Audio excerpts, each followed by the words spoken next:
ችግርን ለሰው ችግርሽን ለሰው ችግራችንን ለሰው ነግረን ይሆናል። ከሰዎች ያገኘነው እርዳታ የመጀመሪያው የሚል መልስ ነው። ከዚህ ውጭ የለም። ይልቁንም እንደሱ ስላላደረከኝ አመሰግናለሁ ይልብሃል።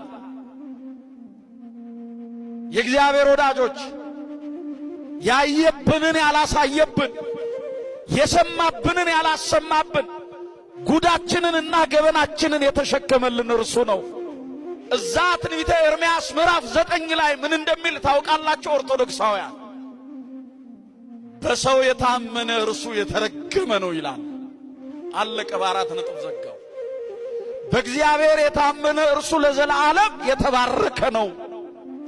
በሰው የታመነ እሱ የተረገመ ነው። በስልጣኑ በክብሩ የታመነ እሱ የተረገመ ነው።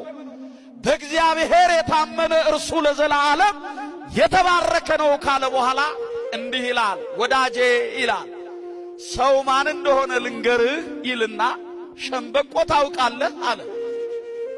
ከቃሉ ጋር ናችሁ? ሸምበቆ ተደግፈህ ዳገት አትወጣም። ሸምበቆ ተደግፈህ ቁልቁለት አትወርድም። ምን ይሆናል ንገሩኝ? መሰበር ብቻ አይደለም ይላል እንደው ነቢዩ ኤርምያስ። መሰበር ብቻ እንዳይመስልህ ይወጋሃል አለ።